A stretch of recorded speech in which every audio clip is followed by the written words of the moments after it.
Can a single sentence hold back years of unspoken fire? Can one post feel less like a complaint and more like a reckoning? Tonight on Turkish series Stars, we're not chasing a beach photo, a set quarrel, or a mystery glance in a lobby. We're stepping into a storm that began with a few sharp words and rippled into a debate about pride, ambition, and the cost of being seen. The heart of it all is Akın Akınözü, a man who walked out of comfort and onto new ground in Europe, and beside his name, in every whisper and every cheer, is Ebru Şahin, the other half of a legend that refuses to fade. This isn't a bedtime story, it's an echo that asks why applause comes late, why praise feels conditional, and why silence hurts more than any headline. The spark was light and instant. Akın, who hardly ever writes without intent, posted a message that cut through the scroll like a blade. He didn't talk about a romance, he didn't tease a hair change or a gym routine, he didn't pose with a cryptic caption from a trailer. He chose success as the subject. He pointed to an English language project with him as the face of the frame, and he said, in essence, if not in these exact words, that he had broken a door many thought was bolted. He was proud. He was defiant. He was tender toward his flag and fierce toward a wall of indifference he says never moves. He reminded everyone that stepping into a language not your own and carrying a lead is not merely a credit line, it's a weight you lift every morning. But the words were not only directed at cameras. Between the lines, there was a question that felt older than any premiere. Why, he implied, is triumph ignored at home while it's celebrated abroad? Why do the numbers change the moment a rumor shows up? Why does a careful craft get overshadowed by the flash of a single misread sentence? Overnight, the comment section split in passionate colors. Some called him brave and overdue, others called him dramatic, and many said this wasn't about ego at all but about a fracture between what the industry rewards and what the audience remembers. And standing in the eye of that weather is a woman who knows how to stand tall. Abru, who has built a reputation for grace so steady it can lift even the heaviest rumor and set it aside. If you've been following their path, you know this frustration didn't start at dawn. For months, even years, Akın's admirers whispered that his international work, the hours of dialect practice, the meetings in unfamiliar rooms, the scripts that ache with subtext, barely got more than a passing mention in the very place that first fell in love with him. What did get attention? A look exchanged on a carpet. A joke clipped out of context. A smile that led people to sentences he never spoke. The story repeated itself until it sounded like a worn-out chorus. When he sweats, there is quiet. When someone stirs the surface, phones light up. People close to him say he is patient but human, that even stones feel the wind if it never stops.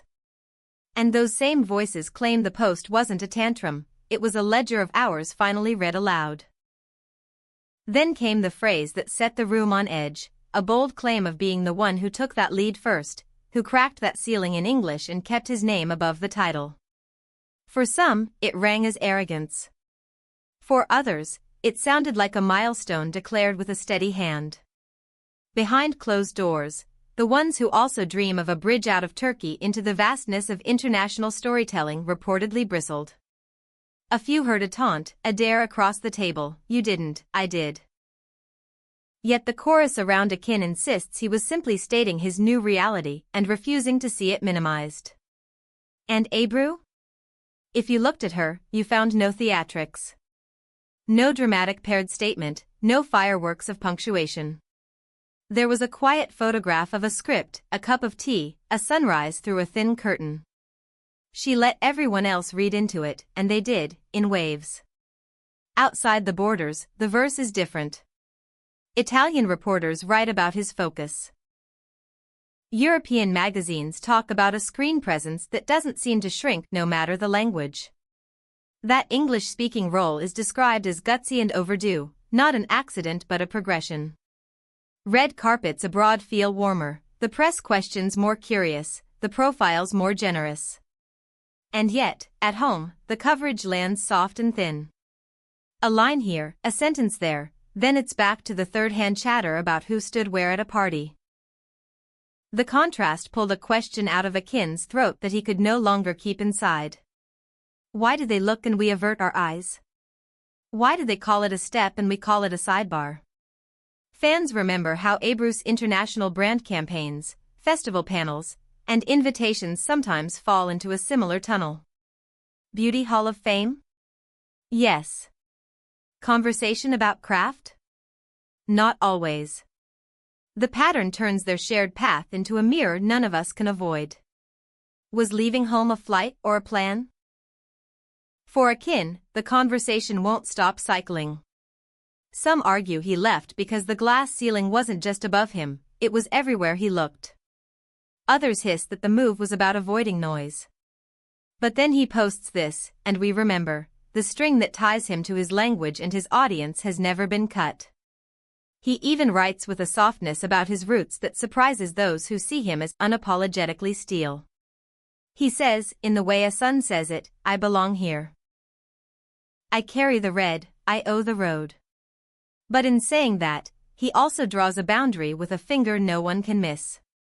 You don't have to carry me, he implies. Just don't pretend I'm not walking. And so the comment battleground formed. Supporters lifted him high. He's not exaggerating, they insisted. He is where he is because he got on the plane and didn't apologize for the price of a dream. They urged others to greet Ebru's calm for what it is, discipline, not avoidance. Critics held the other side. They said his tone crossed a line. They called it a subtle insult aimed at those who stayed put. They said calling yourself first is a headline dressed as a fact. The undecided wondered whether a public push was the only way to shake a slow machine. Meanwhile, the clip of him on set, in a language that once felt foreign rolling smooth across his tongue, and the photo of Abru shadowing lines in the margins with a pencil, kept circulating. Every image planted another seed in the debate. Was this precision or impulse? Did a publicist pick the hour, or did a single breath carry years of friction onto the screen? The timing had a rhythm. New materials were due, a trailer teased, the casting whispers getting louder. You don't have to be a strategist to see the pattern. A pop of truth can double as a spotlight, that's how modern storytelling works. Even so, watchers who have followed Akın closely know the vein of sincerity that runs under his words. When he is proud, he says it clean. When he is bruised, he reaches for honesty like it's an anchor. Abru has mastered a different art. She stays measured, letting the work fan the flames and the noise burn out on its own. Together, they create a dynamic that confuses critics and thrills supporters. He throws the match, she turns it into light.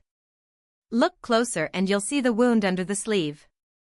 He was asking something as old as the stage itself. Do you only see me when I trip? Do you only count the steps I misplace? Do you only show up when you smell smoke? Many actors who take their talent beyond borders carry this same ache. If success doesn't scandalize, it rarely trends. And yet, the very fans who've grown with them, who discovered their own courage in their performances, who post their favorite moments from years back as if they're fresh, know that applause shouldn't be rationed. They also know this couple, whether united by love, legacy, or both, has learned to move through storms that would bury others. If the post was a gamble, it was one taken on truth. What happens next is the question that lit up every group chat. Will the domestic press pivot and give the milestones the weight they deserve? Will colleagues who bristled in private admit the difficulty of what he has done?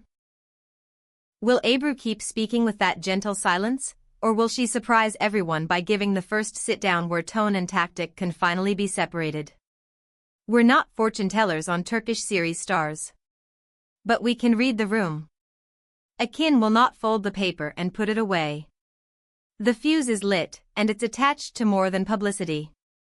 It's attached to every early call, every late rehearsal, every plane, every pause before a word that must land perfectly in a language learned the hard way. It's attached to the weight of wanting to make your own people proud. Maybe that's the truth hiding under the noise. Perhaps the problem was never the criticism, perhaps it was the absence. No fireworks, no headline. If there's a stumble, there is a parade. If there's sweat, there is silence. He closed his message with a love note to where he comes from, and love is not a withdrawal card. It's a reminder, a promise stitched into the sleeve. How much of that love is returned is now up to all of us who watch, who argue, who choose which posts to share. You can decide whether this was too big, too loud, or exactly the right volume for a truth that wouldn't fit in a whisper anymore. Tell us in the comments what you see, what you hear, and what you want from stars who dare to cross bridges. Like, share, and subscribe to Turkish series Stars, because the story didn't end with a post, and it won't end with this video. As long as Akınözü refuses to shrink, as long as Ebru Şahin keeps holding her ground, the spotlight will follow, on red carpets, on sound stages, and in the quiet spaces where courage is chosen before anyone applauds.